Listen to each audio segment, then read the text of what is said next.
அல்லேலூயா சொல்லுங்க. எனக்கு விரோதமாக எழும்புகிற எந்த ஆயுதமாக இருந்தாலும், எனக்கு விரோதமாய் முறுமுறுக்கிற எந்த பேச்சாக இருந்தாலும் இயேசுவின் நாமத்திலே கட்டப்பட்டு போவதாக. நீதிமானுக்கு விரோதமாக இகழ்ச்சியோடும் பெருமையோடும் பேசப்படுகிற பொய் நாவுகள் இயேசுவின் நாமத்திலே கட்டப்பட்டு போவதாக. இயேசுவின் நாமத்திலே என்னையும் என் குடும்பத்தையும் நான் கையிட்டு செய்கிற எல்லா காரியத்தையும் வேலி அடைத்து நான் பாதுகாக்கிறேன். நான் சொல்லுகிறபடியே நடப்பதாக. அல்லேலூயா. நான் சொல்வதை ஒரு சில பேர் சொல்கிறீங்க, ஒரு சில பேர் சொல்லாமல் எனக்கு நாண்டு இருக்கிறீங்க. ஏன் சொல்கிறேன், எதுக்கு சொல்கிறேன் அப்படின்னா, எனக்கு விரோதமாக உருவாக்கப்படுகிற எந்த சூழ்ச்சி எந்த முறுமுறுப்பும் வாய்க்காம போதும். அப்படி நீங்கள் வாய்த்தரன்னு சொல்லிட்டீங்கன்னா உங்கள் குடும்பத்துக்கு எதிராக தொழிலுக்கு எதிராக யாராச்சும் வேட்டு வைப்பாங்க, முறுமுறுப்பாங்க, ஏதாவது ஒன்று செய்ய குற்றப்படுத்திக்கிட்டு குறை சொல்லிக்கிட்டு இருப்பாங்க. அது அப்படி ஆஃப் ஆகி போயிடும் இப்படி சொல்லும் போது. இதை சில பேர் அதை ஆவியில் உணர மாட்டேறீங்க. வார்த்தை அப்படி தான் சொல்லுது. இப்போ இந்த காரியத்துக்கு ஒரு வசனத்தை எடுக்கிறேன், எடுத்துக்கொள்ளுங்க. சங்கீதம் 17:4. சங்கீதம் 17:4. மனுஷரின் செய்கைகளை குறித்து நான் உம்முடைய உதடுகளின் வாக்கினாலே துஷ்டனுடைய பாதைகளுக்கு விலக்கமாய் என்னை காத்து கொள்கிறேன். இப்போ புரியுதா உங்களுக்கு? நீங்க சொல்றதுனால யாரை காத்துக்கொள்றீங்க? எல்லாம் சொல்லுங்க, என்னை காத்துக்கொள்கிறேன். இப்போ இந்த வசனத்தை நல்லா கவனிங்க.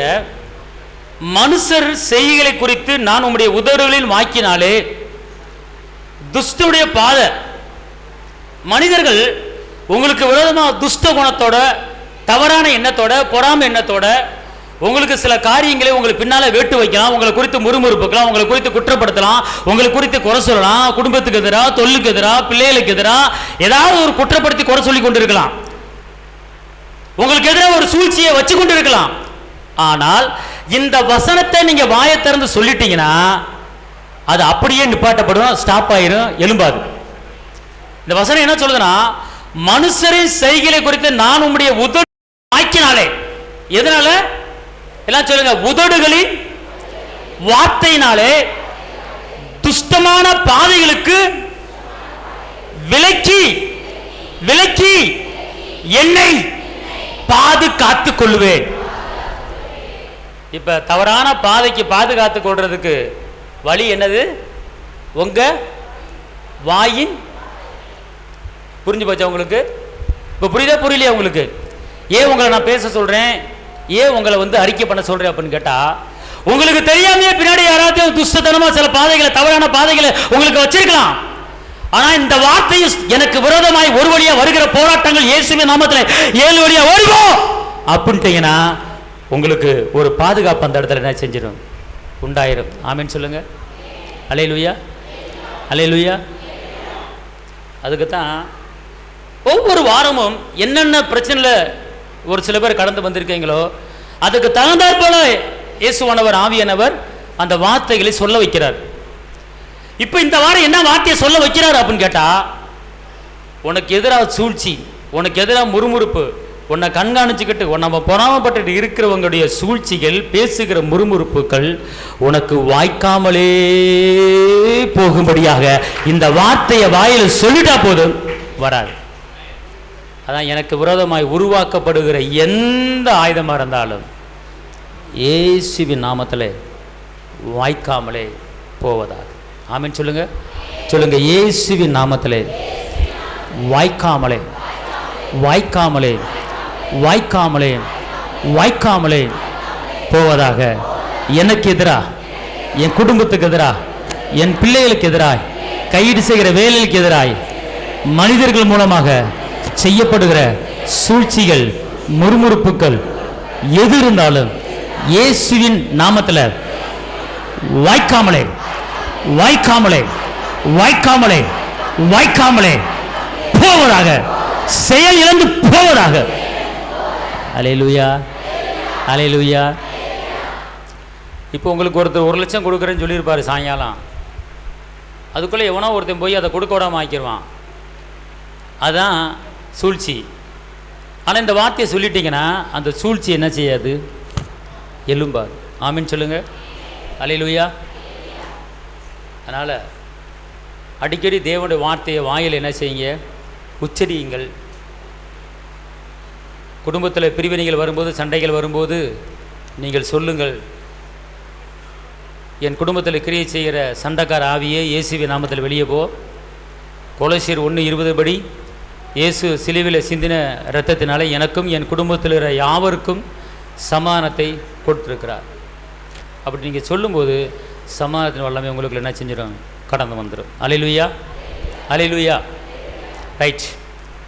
இன்று ஆவியானவர் உங்களுக்கு ஒரு காரியத்தை சொல்லிக் கொடுக்க போகிறார். என்ன என்று கேட்டால், இன்று அநேகர் கிறிஸ்தவர்களாய் இருக்கிறார்கள், கிறிஸ்துவ பெயர்களை வைத்து கொண்டு இருக்கிறார்கள். ஆனால் கிறிஸ்துவோடு ஒரு உறவு இருக்கிறதா? கிறிஸ்துவோடு ஒரு பழக்க வழக்கம் இருக்கிறதா? கிறிஸ்துவோடு பேசுகிற ஒரு அனுபவம் இருக்கிறதா என்று பார்த்தால் அது கிடையவே கிடையாது.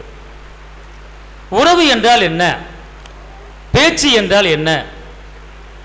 தேவ சமூகத்தில் உட்கார்ந்து ஜெபிப்பது தேவனோடு உறவு வைத்துக் கொள்வதற்கு உண்டான அடையாளம்.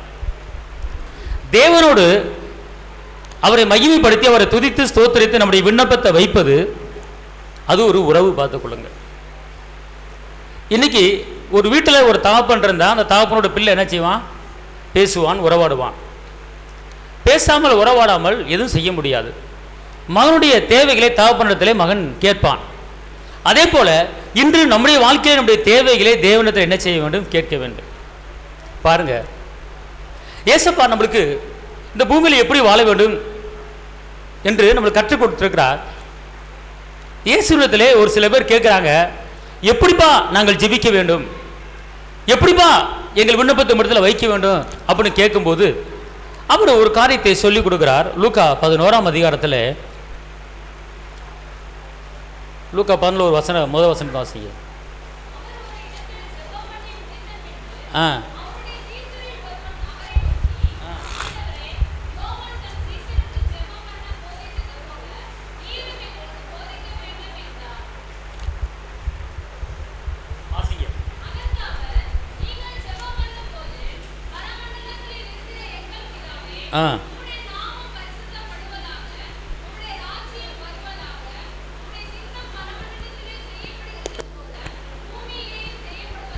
கவனிங்க, இங்கு இயேசுவானவர் எப்படி ஜெபிக்க வேண்டும் என்று கற்றுக் கொடுக்கிறார். எப்படி சொல்றார் பார்த்துக்கொள்ளுங்க.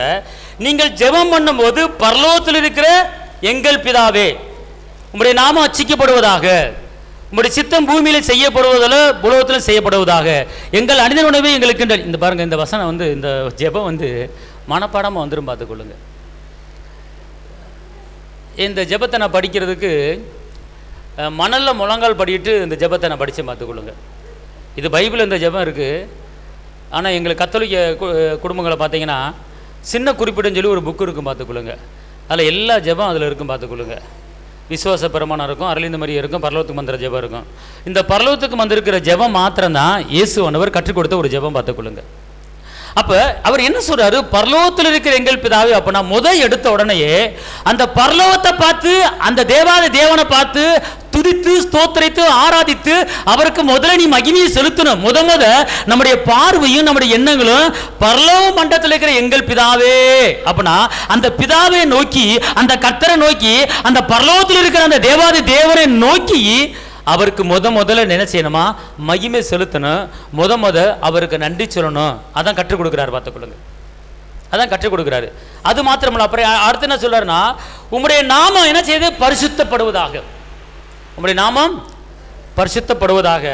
அடுத்து உம்முடைய ராஜ்யம் வருவதாக. அப்பனா என்ன அர்த்தம்னு கேட்டீங்கன்னா, இங்க இருங்க, அவரு நீ நல்லா இருக்கணும், உன் குடும்பம் நல்லா இருக்கணும், உன் பிள்ளை நல்லா இருக்கணும், ஜெபி அப்படின்னு ஏசப்பா வந்து என்ன செய்யல, சொல்லி கொடுக்கல. ஜெபிக்க அவர் கற்றுக் கொடுக்கிறாரு.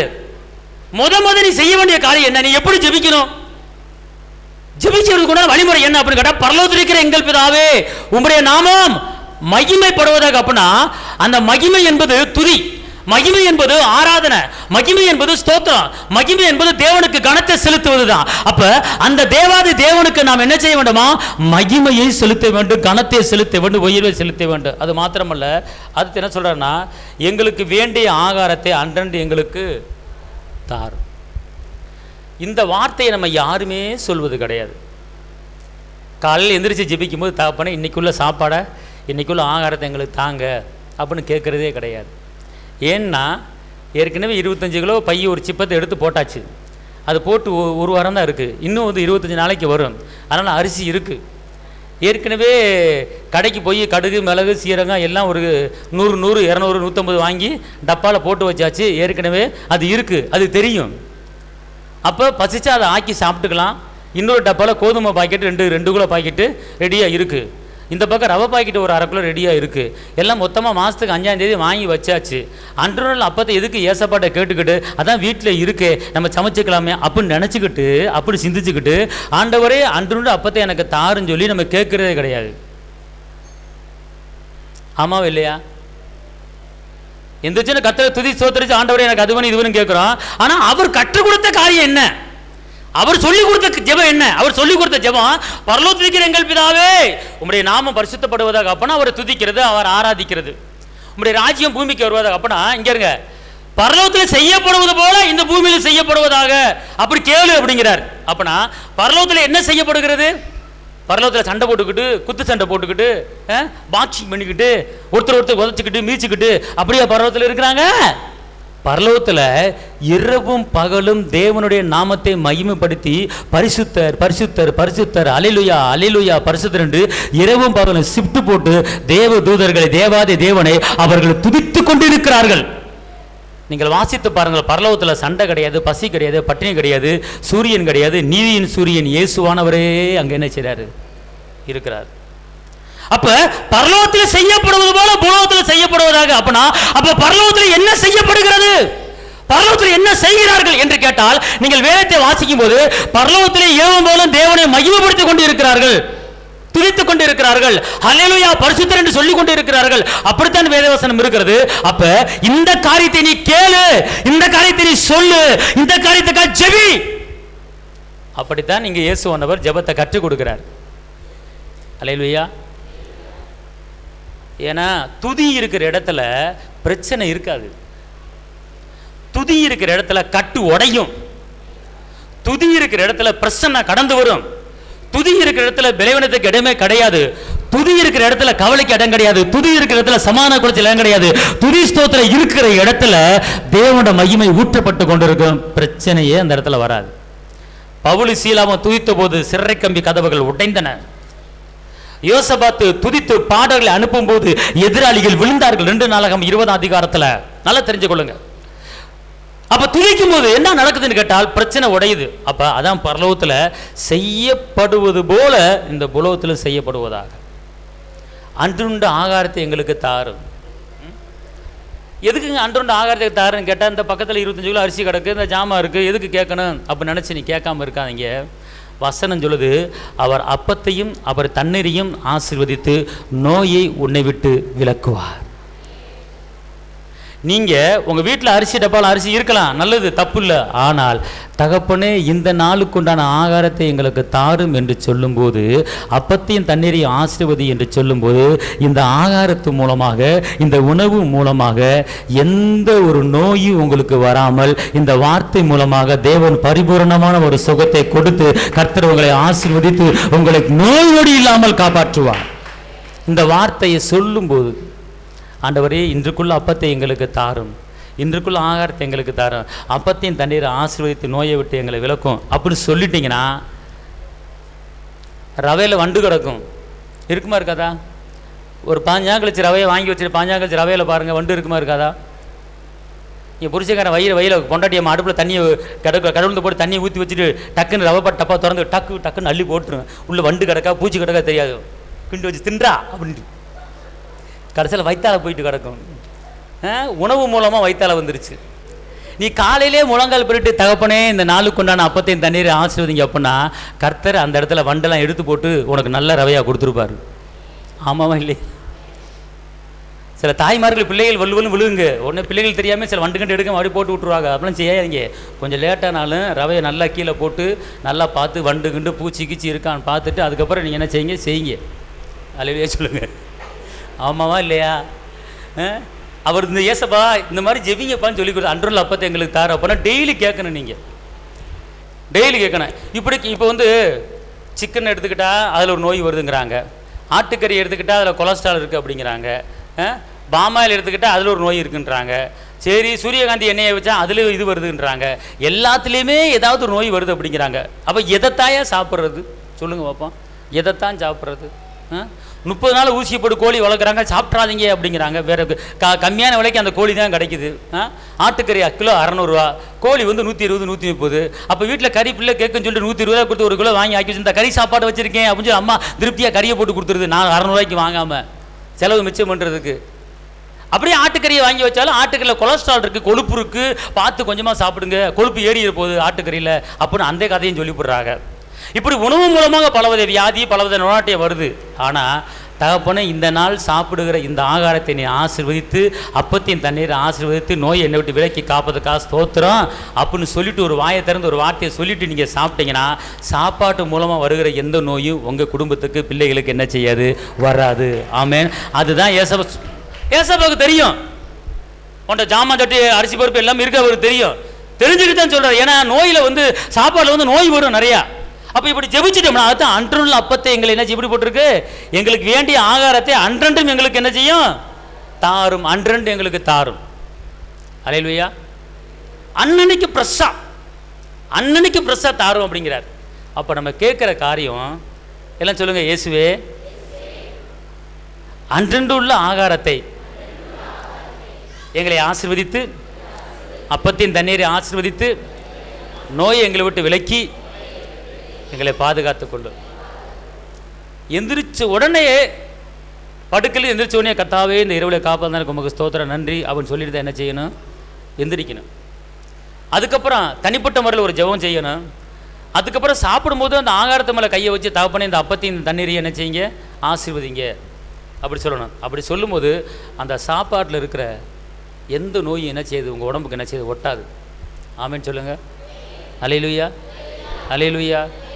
அதனால் நீங்கள் வந்து ஜெபிக்கிற ஜெபம், இந்த ஏசப்பா கற்றுக் கொடுத்த ஜெபத்தை முதல் நம்ம என்ன செய்யணும், ஜெபிக்கணும். அனுதினமும் ஜெபிக்கணும்.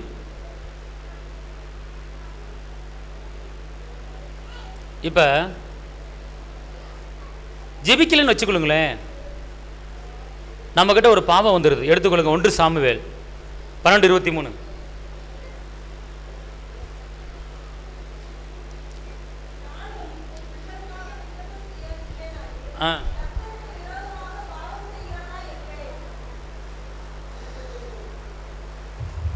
இப்போ விண்ணப்பம் செய்யாமல் இருந்தால் கர்த்தருக்கு விரோதமாக என்ன செய்கிறேன், பாவம் செய்கிறேன். இன்னைக்கு நீங்கள் ஜெபிக்கலைன்னா இன்னைக்கு ஒரு பாவம் செய்கிறீங்க. நாளைக்கு நீங்கள் ஜெபிக்கல நாளைக்கு ஒரு பாவம் செய்கிறீங்க. நாளை கழிச்சு ஜெபிக்க நாளை கழிச்சு ஒரு பாவம் பண்ணுறீங்க. அப்படின்னா என்ன அர்த்தம்னு கேட்டால், ஒவ்வொரு நாளும் நீங்கள் ஜெபிக்கவில்லை என்றால், ஒவ்வொரு நாளும் தேவ சமூகத்தில் அமரவில்லை என்றால், ஒவ்வொரு நாளும் தேவனிடத்தில் பேசாமல் இருந்தால், நீங்கள் ஒவ்வொரு நாளும் தேவனுக்கு விரோதமாக பாவம் செய்கிற ஆளாக இருக்கிறோம். அல்லேலூயா. விண்ணப்பம் செய்யவில்லை என்றால் நான் என்ன செய்கிறேன், பாவம் செய்கிறேன் என்று சொல்லப்பட்டிருக்கிறது. அப்பனா நாம் என்ன செய்ய வேண்டும் என்று கேட்டால், நாம் ஜெபிக்கும்படி தேவன் விரும்புகிறார், விண்ணப்பத்தை வைக்கும்படி தேவன் விரும்புகிறார். அன்பார்ந்தவர்களே நல்லா தெரிஞ்சு கொள்ளுங்க, இந்த நோய் நொடி வராமல் இருப்பதற்கு, பிரச்சனைகள் வராமல் இருக்கு ஜெபம் வந்து ரொம்ப அவசியம். அந்த ஜெபிப்பதற்கு முன்னால் நம்மளை நாமே ஏசாயா 1 அதிகாரம் 16-20 உங்களை கழுவி சுத்திகரியுங்கள், உங்கள் கிரியைகளின் பொல்லாப்பை என் கண்களுக்கு மறைவாக அகற்றிவிட்டு தீமை செய்கிறதை விட்டு ஓயுங்கள், நன்மை செய்ய படியுங்கள், நியாயத்தை தேடுங்கள், ஒடுக்கப்பட்டவனை ஆதரித்து அல்லேலூயா. இப்ப இங்க கவனிங்க, ஜெபிப்பதற்கு முன்னாலே, தேவனிடத்தில் விண்ணப்பத்தை வைப்பதற்கு முன்னாலே நம்மளை நாம் சுத்திகரிக்க வேண்டும். ஏசாயா 59:1-2 சொல்லுகிறது, ரட்சிக்க கூடாதபடிக்கு என் கை குறுகி போகவும் இல்லை, கேட்க கூடாதபடிக்கு உங்கள் பாவங்களை எனக்கும் உங்களுக்கும் நடுவாக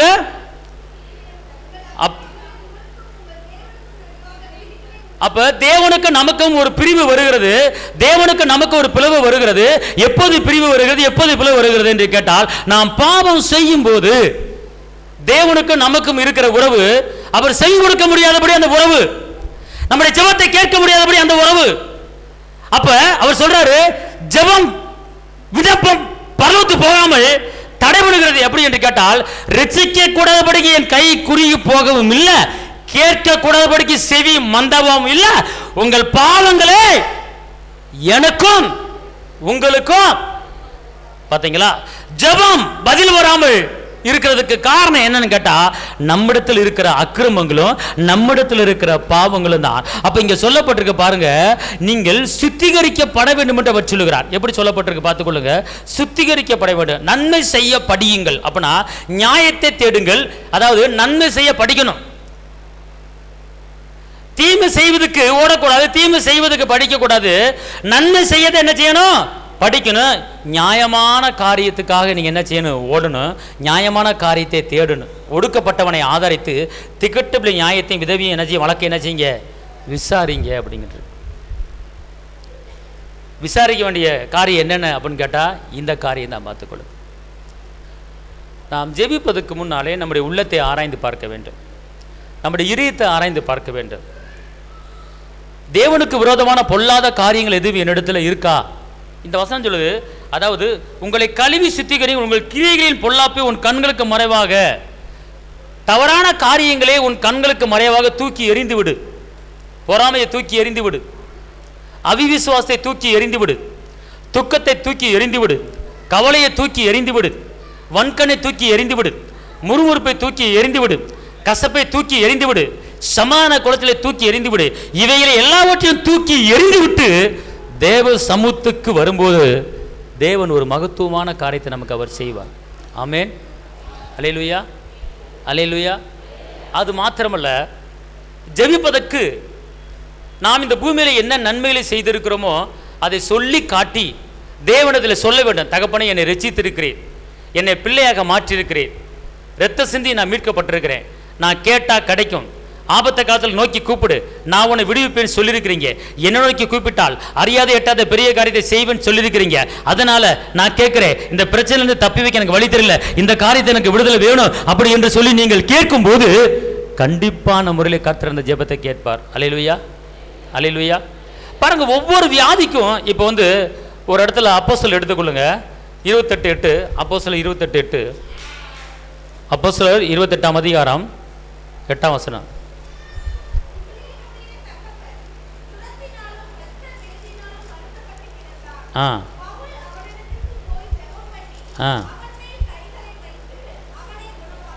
அல்லேலூயா. இது பார்த்தீங்களா, ஒரு தீவில் பவுலடிகளை இறங்குறாரு. இறங்குன தீவில் அந்த அங்கே இருக்கிற மக்கள் எல்லாம் அடைக்கலம் கொடுக்குறாங்க. ஆனால் அந்த தீவினுடைய அந்த தலைவனுக்கு என்ன இருக்குன்னு கேட்டால், அவனுக்கு ஒரு ஜுரமும் இரத்த பேதி, அதாவது மூல வியாதி. அந்த தீவினுடைய தலைவனுக்கு என்ன வியாதி இருந்துச்சு? ஜுரம் இருந்துச்சு, இரத்த போக்கு, மூல வியாதி. அப்படின்னா இரத்தம் போய்கொண்டே இருக்கும். லேடிஸுக்கு இல்லை பெண்ணுக்கு, இது லேடிஸுக்கு இல்லை ஆணுக்கு ஒரு மூல வியாதி அந்த ரொம்ப நாளாக வருட கணக்காக இருந்து கொண்டு இருக்கிறது. ஆனால் அந்த இடத்துல போய் அந்த வியாதிக்காக ஜெபிக்கும் போது, பவுலடிகளார் ஜெபிக்கும் போது பார்த்துக்கொள்ளுங்க, அந்த வியாதி அவனை விட்டு நீங்குகிறது. இப்போ உங்களுக்கு ஒரு இப்படிப்பட்ட ஒரு வியாதி இருக்கு வச்சுக்கொள்ளுங்க, ஒரு ஜுரமான ஒரு வியாதி, ஒரு மூல வியாதி அப்படி இருக்குன்னு வச்சுக்கொள்ளுங்க. அப்ப இந்த வசனத்தை சொல்லி எப்படி பவுலடிகளார் இந்த தீவினுடைய அந்த தீவின் தலைவன் பெயர் என்ன போட்டிருக்கு? புப்புலி. புப்புலினுடைய தகப்பன் ஜுரத்தினாலும் இரத்த பேதினாலும் வருத்தப்பட்டு கிடந்தான். இரத்த பேதினால் என்ன செஞ்சான்? வருத்தப்பட்டு கிடந்தான். அப்ப பவுலடிகளார் குறிப்பா அந்த வியாதியை சொல்லி அவர் ஜெபிக்கும் போது அந்த வியாதியிலிருந்து ஒரு பரிபூர்ண சுகம் கிடைக்கிறது. அன்பார்ந்தவர்களே, எசேக்கியா ஜெபிக்கும் போது அப்படித்தான் ஜெபிக்கிறார். நல்லா தெரிஞ்சுக்கொள்ளுங்க. ஒரு பலவீனம் இருக்குன்னா அந்த பலவீனத்தை குறித்து, இந்த பலவீனத்துக்கு மருந்து கிடையாது, இந்த வியாதிக்கு உலகத்தில் எங்கேயும் வியாதி மருந்து கிடையாது அப்படி என்று நீங்கள் அந்த வியாதியை குறித்து மேன்மை பாராட்டாமல் 18 வருஷமா கூனியா இருந்த அந்த அம்மாவை ஏசப்பா நிமிர வச்சு அற்புதம் செய்தது போல 12 வருடமா பெரும்பாலுள்ள ஸ்திரிக்கு சுகத்தை கொடுத்து அற்புதம் செய்தது போல 38 வருடமா பெதஸ்தா குளத்தில் 38 வருடமா வியாதியை அனுபவிச்சு கிடந்த அந்த மனுஷனுக்கு அவனுக்கு நிரந்தரமான சுகத்தை கொடுத்து அனுப்பின என் தேவன், இந்த வியாதி நிரந்தர வியாதியா இருந்தாலும் எத்தனை வருஷம் இருந்தாலும் என் இயேசு இந்த வியாதியை என்னை விட்டு விலக்க அவர் போதுமானவராக இருக்கிறாரு அப்படிங்கிற ஒரு விசுவாச வார்த்தையை சொல்லி நீங்கள் ஜெபிக்கும் போது எப்பேற்பட்ட பலவீனமா இருந்தாலும் அந்த பலவீனம் உங்களை விட்டு என்ன செய்யும்? அகலுங்க. ஆமென் சொல்லுங்க. அல்லேலூயா, அல்லேலூயா. 38 வருஷம் இருந்துச்சு, பெரும்பாலும் ஸ்திரிக்கு 12 வருஷம் இருந்துச்சு. சொல்லுங்க பாப்பா. இத்தனை வருஷம் இந்த வியாதியை சுமந்து தானே அந்த அம்மா இருந்தாங்க. ஆனா இயேசு வந்து என்ன செஞ்சாரு? 38 வருஷமா இருந்த என்னப்பா கவலைப்படாத, 12 வருஷமா இருந்த என்னப்பா கவலைப்படாத, ஒரு இமை பொழுதுல. அது மாத்திரமில்ல, பிறவிலேயே சப்பானியா பிறந்தவனை என் தகப்பன் இயேசு நடக்க வச்சு அற்புதம் செஞ்சவருக்கு உங்களுக்கு அற்புதம் செய்ய மாட்டாரா? யோசனை பண்ணி பாருங்க. பிறவிலேயே பிறவி குருடனா பிறந்தான். பிறவிலேயே அப்ப நாம எத்தனை வருஷம் சொல்லுங்க பாப்போம். அவர் ஒரு வாலிப வயதுல பிச்சை கட்டுக்கொண்டு இருக்கிறான். அப்ப கிட்டத்தட்ட 20 வருஷம் இருக்கும். அவன் பிறவி குருடன் பார்த்துக் கொள்ளுங்க. அப்ப அவன் கேட்கிறான், தாவீதின் குமாரனே என்று சொல்லும் போது அவனுக்கு பார்வை கொடுக்கிறார். ஏறுங்க,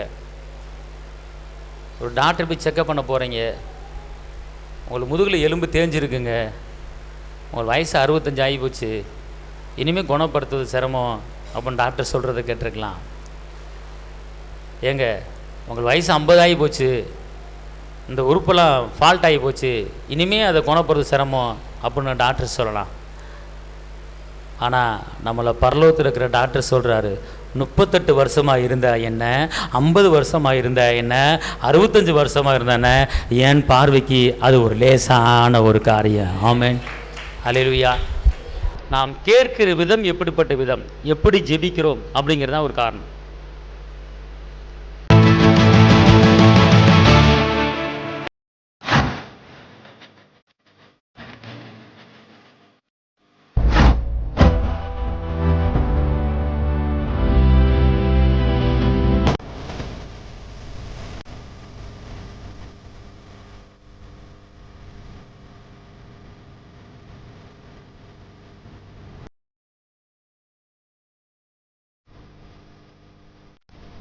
உங்கள் வாழ்க்கையில் போராட்டமா, கண்ணீரா, வேதனையா? இயேசு உங்களுக்கு அற்புதம் செய்வார். எங்களோடு இணைந்து கர்த்தரை ஆராதிக்க உங்களை அன்புடன் அழைக்கிறோம். எங்கள் முகவரி: போதகர் சி. ஜீவா, திரியேக தேவ எழுப்புதல் ஆலயம், RS நகர், அல்லம்பட்டி, விருதுநகர்.